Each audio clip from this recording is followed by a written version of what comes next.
Hello guys, welcome to my channel the Infinity Sayu. আবার চলে এসেছি নতুন একটা ভিডিও নিয়ে। অ্যাকচুয়ালি নতুন কিছুই নয়, সবটাই দেখা তোমাদের নেক্সট পার্ট নিয়ে চলে এসেছি। তো এখান থেকে শেষ করেছিলাম যে আমরা যাচ্ছিলাম নাথুলা পাসে। দেখে নাও, নাথুলা পাস 17,500 ফিট উপরে। ওটা হচ্ছে ভারত আর চীনের বর্ডার। সেখানে গিয়ে ভেতরে ওখানে ওঠার সময় ওখানে ভিডিও করতে দেয় না, তাই নিচে গাড়ি থেকে নেমে আমরা কিছু ভিডিও করে নিচ্ছিলাম। ওখানে প্রচণ্ড তখন ঠান্ডা ছিল, প্রায় মাইনাসে চলে গেছিলো, প্রায় -3-4 তো হবে, তার থেকে মানে কম ছাড়া মানে বেশি হবে না। দেখো মুখটা দেখে একটু বাংলার পাঁচ হয়ে গেছিলো, কারণ আমি মানে নাথুলা পাসটা একরকম, আমি বরফ আরও চেয়েছিলাম, আরও বরফ যাতে হোক। বরফ আমি এটুকু দেখেছিলাম, কিন্তু এটা দেখেও পোষাচ্ছিল না, মনে হচ্ছিল যেন আরও দেখবো। আর ওই যে দেখতে পাচ্ছি ওখানে সব লাইন দিয়ে সব দর্শক মানে যারা আর কি ট্রাভেলার ছিল, সবাই ট্রাভেলার্সরা ওখানে লাইন দিয়েছিল। ওখানে আমরা সবাই লাইন দিয়ে চীন আর ভারতের বর্ডারটা দেখার জন্য। তো আমরাও যথারীতি ওইখানে লাইন দিয়ে ওটা দেখে নিয়েছিলাম। ওখানে পুলিশদের পুরো কড়া সিকিউরিটি ছিল, আর পুলিশরা ওখানে খুব কড়া নিরাপত্তা দিচ্ছিল, আর বরফগুলো সরিয়ে সরিয়ে আমাদের হেল্প করছিল অনেক। ওখান থেকে নেমে এসে আমরা গাড়ির দিকে রওনা দিচ্ছিলাম আস্তে আস্তে। আমরা গাড়ি করে আবার আস্তে আস্তে নিচের দিকে নামবো। তো তারপরে রাস্তায় ওইটুকু যেতে যেতে মানে হেঁটে হেঁটে যাচ্ছিলাম। ওখানে যেতে যেতে একটুখানি বরফ ছিল, বরফে হাত দিচ্ছিলাম। তখন প্রচণ্ড ঠান্ডা ছিল, গ্লাভস পরে ঠিক বরফের ফিলটা নিতে পারছিলাম না বলে হাতের গ্লাভসটা খুলে ফেলেছিলাম। তখন কিছু মনে হচ্ছিল না, ঠান্ডাটা না শরীর সয়ে গেছিলো, কিন্তু তারপরে ফিল করতে পারছিলাম। যাই হোক, তারপরে গাড়ি করে এটা চলে এসেছিলাম ছাঙ্গু লেকে। ছাঙ্গু লেকে এসে আমরা এবার ওখানেও দেখছিলাম শুধু রাস্তা আর একটা লেক। ওখানে অতটা বরফ ছিল না, আসলে ঠান্ডায় না ওখানে প্রচুর মানে জলটাও বরফ হয়ে যায়, এরকম ঠান্ডা, আরও ঠান্ডা যখন শীতকালে অ্যাকচুয়ালি। ওই যে দেখা যাচ্ছে চামড়িঘাই। তারপর সেখানে একটা হোটেলে আমরা একটু গরম গরম মোমোজ আর হচ্ছে একটু চাউমিন খেয়েছিলাম। তারপরে দেখো রোপওয়েতে চড়ে গেছিলাম।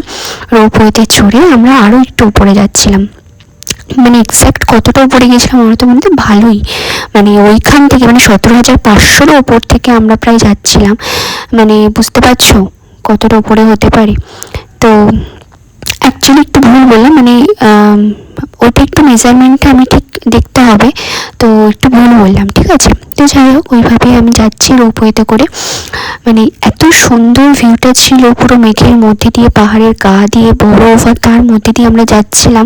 অ্যাকচুয়ালি ভাবতেও কেমন লাগে না, ওই দেখো রোপওয়েগুলো যাচ্ছে, মানে মানুষেরই, এগুলো সব মানুষেরই তৈরি, প্রকৃতির কে নিয়ে যে খেলে যে তৈরি। যাই হোক, আর ওই যে দেখা যাচ্ছে দূরে, ওটা হচ্ছে ছাঙ্গু লেক। অতটা নিচে রেখে আমরা আরও উপরে যাচ্ছিলাম। আর দেখো মেঘগুলো কেমন বাসা বাসা মেঘ, কত সুন্দর লাগছে, খুব সুন্দর, খুব সুন্দর ছিল। তো এইভাবেই যাচ্ছিলাম, আমরা কথা বলতে বলতে, গল্প করতে করতে যাচ্ছিলাম। তো দেখে নাও ভিউটা, তো দেখো কি সুন্দর লেকটা দেখা যাচ্ছে, তাই না? আমরা একটুখানি নিজেদের দেখাচ্ছিলাম, আমাদের বেশ ভালোই লাগছিল। এইসব অ্যাডভেঞ্চারাস জিনিসগুলো আমাদের একটু বেশিই ভালো লাগে। তারপরে দেখো ছাঙ্গু লেকের ওই রোপওয়েতে করে গিয়ে দেখি পুরো স্বর্গ, মানে চারিদিকে মেঘা রয়েছে, দেখা যাচ্ছে কাঞ্চনজঙ্ঘা, যেটা আমরা রাস্তা দিয়ে আস্তে আস্তে দেখছিলাম, সেটাই হলো কাঞ্চনজঙ্ঘা। আর এই দেখো আমরা একটুখানি যেটুকু বরফ ছিল সেটুকুতে একটু স্নোম্যান বানানোর চেষ্টা করছিলাম। ফার্স্ট টাইম তো খুব এক্সাইটেড লাগছিল স্নোম্যান বানানোর জন্য, তো বানাচ্ছিলাম। আর তখন দুর্ভাগ্যবশত আমার ফোনে তখন একদম চার্জ কমে গেছিলো, আর আমি পাওয়ার ব্যাঙ্কটা গাড়িতে রেখে চলে এসেছিলাম। তো একটু পরে আমার ফোনে চার্জ শেষ হয়ে যাবে আর কি, তবুও আর কি এটা অন্যজনের একজনের ফোনের তোলা ছবি, কিন্তু ভালোই এসেছিলো। ভাগ্যিস তার ফোনটা ছিল, না হলে তো হতোই না কিছু। তারপরে এই যে দুই বোন মিলে একটুখানি ভিডিও বানাচ্ছিলাম। আর এই যে এই ভিডিওটা করতে করতে ওরা খুব গ্রুপ, মানে বন্ধুদের গ্রুপ এসেছিলো, আমাকে এসে বলছিল একটা ছবি তুলে দিন না প্লিজ। যাই হোক, ছবি তুলে দিয়েছিলাম ওদের। তারপরে এই যে ওখানকার সিকিমের যে মানে ওখানকার যে ড্রেস, এটা 100 টাকা করে ভাড়া নিয়েছিল মানে পরার জন্য। তো এই যে তারপর ওখান থেকে আমরা প্রায় 6 ঘন্টা জার্নি করার পর গ্যাংটকে চলে এসেছিলাম। ওটা ছিল এমজি মার্গ, আর এগুলো সাইট সিন করে নিয়েছিলাম। এটা এমজি মার্গের একটা ছবি, রাতের বেলা, খুব সুন্দর, কিন্তু খুব এক্সপেন্সিভ ছিল। রাতের ভিউটা দেখে নাও, খুবই সুন্দর ছিল। তারপরে এখান থেকে আমরা চলে গেছিলাম বাড়ি।